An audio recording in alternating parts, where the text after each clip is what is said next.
Hello friends, नमस्कार।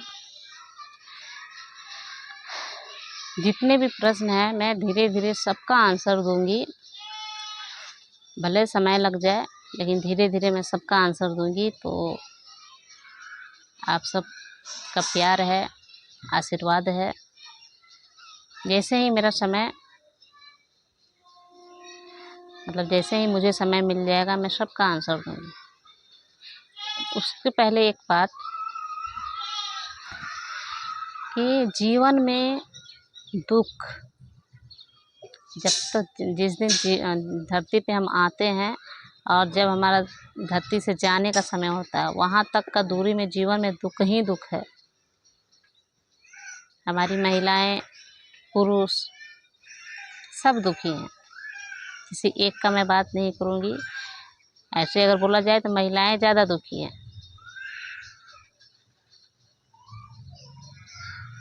लेकिन महिलाओं का एक प्लस पॉइंट ये है कि उनके ऊपर जो है कमाने का जो जिम्मेवारी है वो नहीं। तो यहाँ प्लस पॉइंट ये है कि कमाना भी बहुत बड़ी बात होती है, कमा करके लाना और सब कुछ मैनेज करना।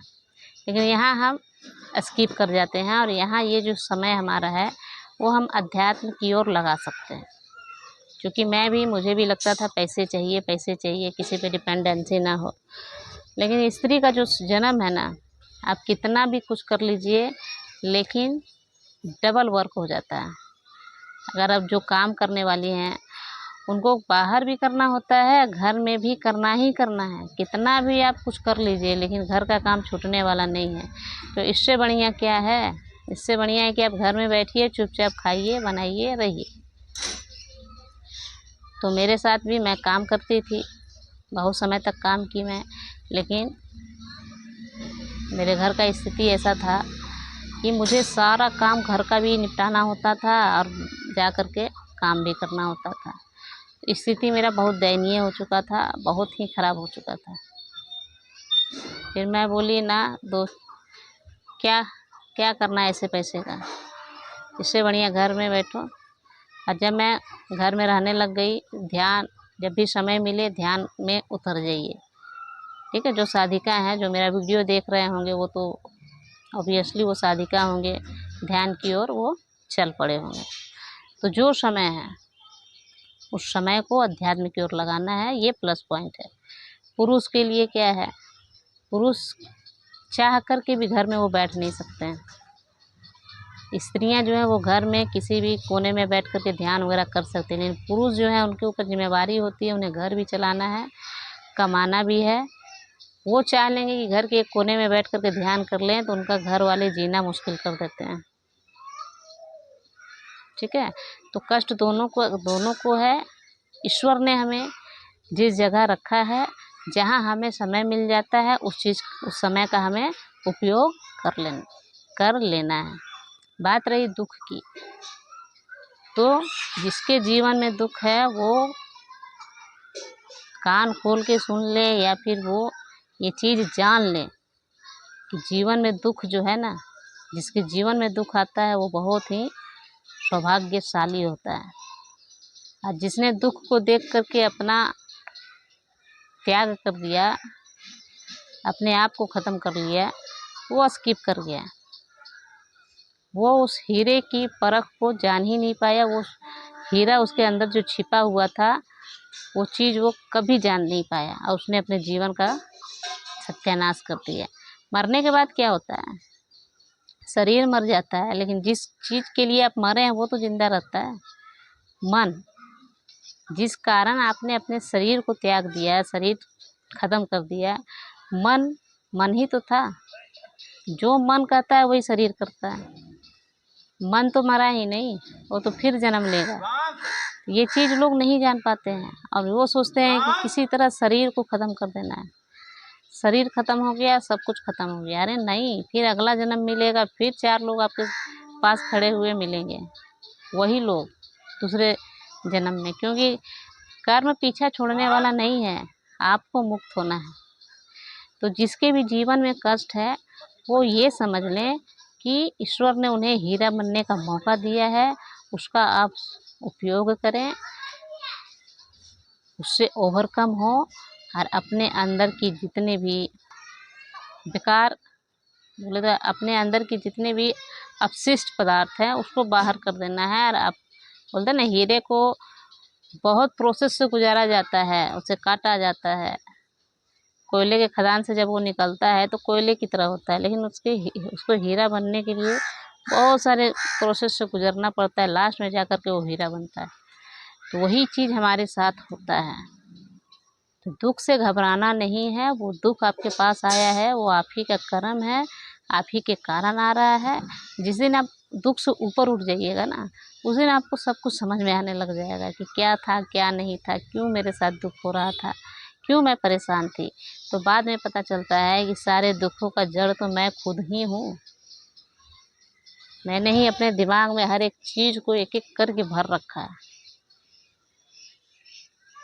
और जब उस सब से मुक्ति मिलने लग जाती है, हम मुक्त होने लग जाते हैं, तो फिर पता चलता है कि सारे दुखों का कारण मैं ही हूँ। मैं दुख जो है अपने से ले रही थी। तो ये चीज़ आप बहुत ही लक्की हैं, सौभाग्यशाली हैं। मैं भी अपने आप को लक्की मानती हूँ, सौभाग्यशाली मानती हूँ। मेरे जीवन में कष्ट था और मैंने उससे ओवरकम किया। अभी भी 5% है, मैं पूर्ण नहीं बोलूँगी, लेकिन 5% है। लेकिन मैं एक स्पेशली चीज़ बता देती हूँ कि जब भी छोटे मोटे कष्ट आते हैं तो मैं उसे तुरंत हैंडल कर लेती हूँ। और उससे ओवरकम होने में मुझे हार्डली 20 मिनट या आधा घंटा लगता है। उसके बाद मेरा माइंड जो है वो फिर से क्लीन हो जाता है, फिर से पूरा का पूरा शून्य की अवस्था में मैं चली जाती हूँ। और अभी अगर संसार की बात करें तो उनको अगर कोई भी दुख हुआ तो 10 दिनों तक उसके दिमाग में यही घूमते रहेगा, आखिर ऐसा क्यों हो गया, क्या हो गया, मैंने क्या किया, उसने ऐसा क्यों बोल दिया, है ना। लेकिन अभी का जो स्थिति है वो 10 मिनट के लिए होता है, उसके बाद वो ऑटोमेटिक गायब हो जाता है। जिसके साथ होता है दोनों तरफ से होता है ना, एक तरफ से एक हाथ से तो ताली बजती नहीं है, दोनों तरफ से होता है। लेकिन जिससे हमारा होता है, जिससे मेरा होता है, वो भी आधे घंटे 1 घंटे के बाद उसका भी माइंड जो है मैं देखती हूँ कि तुरंत बदल जाता है। क्यों? क्योंकि मैं बदल गई, मैंने बदले की भाव नहीं रखी, क्षण भर में मैं उसे अपना बना ली। वो कितना देर तक हमसे फूला रहेगा या फूली रहेगी, है ना। प्रेम बोलते हैं हमारे शरीर से जो एनर्जी निकलता है वो पूरा प्रभाव डालता है सब पे। वो प्रभाव डालना शुरू कर देता है, फिर उधर से भी जो नेगेटिव नकारात्मक सोच थी, नकारात्मक ऊर्जा थी, वो पॉजिटिव में हो जाती है और फिर तुरंत ही हमारा सारा मुद्दा ख़त्म हो जाता है। फिर प्रेम भाव से हम रहने लग जाते हैं, पहली बात। दूसरी बात कि प्रकृति का नियम है, आपको 10 दिन खुश रखेगी, 10 दिन नाराज़ रखेगी, 10 दिन खुश रखेगी, 10 दिन नाराज़ रखेगी। ये आप नोटिस कीजिए।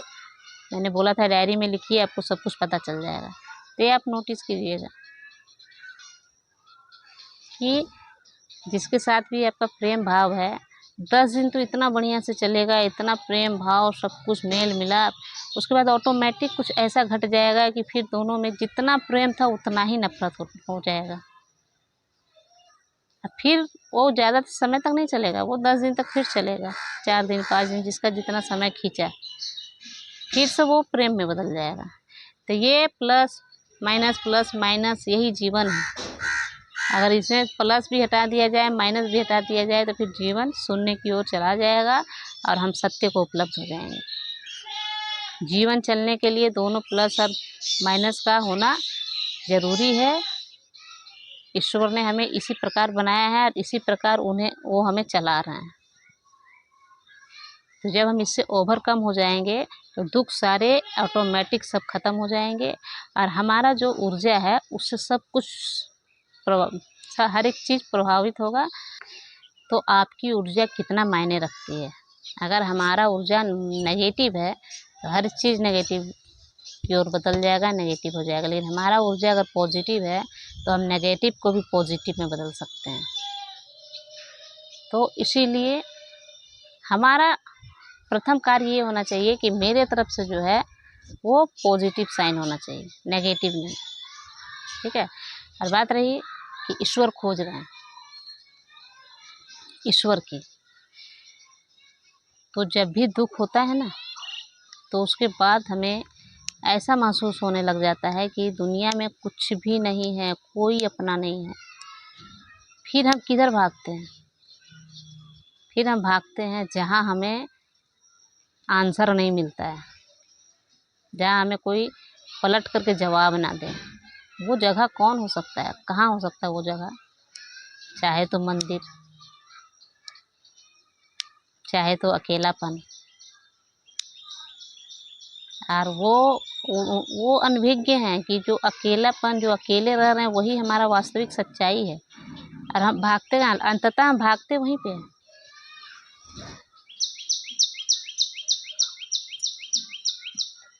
लेकिन समझ नहीं पाते कि हम क्यों भाग रहे हैं, कहाँ भाग रहे हैं। मंदिर में हम पूजा पाठ करने लग जाते हैं कि हे ईश्वर, अब हमारा कोई नहीं है, अब तुम ही हो, जो हो तुम ही हो। इसका मतलब क्या है कि जीवन में जहाँ दुख हुआ, परमात्मा को आपने याद किया, कहीं ना कहीं परमात्मा आपको जगह दे रहा है कि इस संसार की मोह माया से दूर हटो और उस परमात्मा में एक हो जा। तो जिसने इस चीज़ को जान लिया कि अंततः हमें वही पूर्ण करेगा, चाहे हमारे अंदर जो परमात्मा है और चाहे इस विराट में जो परमात्मा है, अंततः वही पूर्ण करेगा। बाकी संसार तो मोह माया या फिर दुखों का भंडार है। लेकिन ऐसा नहीं है। जब आप इस सत्य को जान लीजिएगा कि दुखों का भंडार आखिर क्यों हुआ, क्यों दुख हमारे पास चल चल के आ रही थी, तो हमें सब कुछ पता लग जाएगा। और हमारा बाद में पता चलेगा कि हमारा दुश्मन तो कोई था ही नहीं, है ना। कुछ कुछ लोग पोस्ट करते हैं ना, पोस्ट करते हैं ये कि दुनिया में हमारे अलावा और कोई अपना नहीं हो सकता है, अकेले रहो, मस्त रहो, दुनिया धोखेबाज है, धोखा देती है। तो ये सब चीज़ बेतुकी लगती है। क्यों? क्योंकि जो जान जाता है कि असल जो दुख है वो तो मेरे ही कारण है। और उसके बाद जब आध्यात्मिक ज्ञान हो जाता है, अध्यात्म में हम प्रवेश कर जाते हैं, तो उसके बाद हर एक स्त्री, हर एक पुरुष, हर एक जानवर, सबको हम एक नज़र से देखने लग जाते हैं। कोई दुश्मन नहीं, कोई हित नहीं, सबसे ऊपर उठ जाते हैं। तो फिर कौन दुश्मन, कौन दोस्त? प्रेम, हर जगह प्रेम प्रेम प्रेम, सबसे हम प्रेम करने लग जाते हैं। तो दुख से घबराना नहीं है, बिल्कुल भी घबराना नहीं है। यू आर लकी, है ना। आप बहुत लकी हैं कि हमारे जीवन में कष्ट आया और हम उससे ओवरकम हो पाए। दुख को कभी भी नेगेटिव नहीं लेना है। जब दुख से हम ओवरकम हो जाते हैं ना, तो वही खुशी हमारी दोगुनी हो जाती है। और जब तक दुख नहीं है तो सुख का मज़ा भी नहीं है। सिर्फ इमेजिन कीजिए कि हमारे जीवन में सिर्फ सुख ही सुख हो, सुख ही सुख हो, तो सुख का पता ही नहीं चलेगा। जबकि दुख हमारे जीवन में ना है, दुख ही सुख को मेजर करता है। इसीलिए दुख से घबराना नहीं है, दुख का वेलकम करना है। ठीक है। तो नमस्कार, और सभी को मेरा प्रेम, और सभी मुक्त हो, पूर्ण हो। नमस्कार।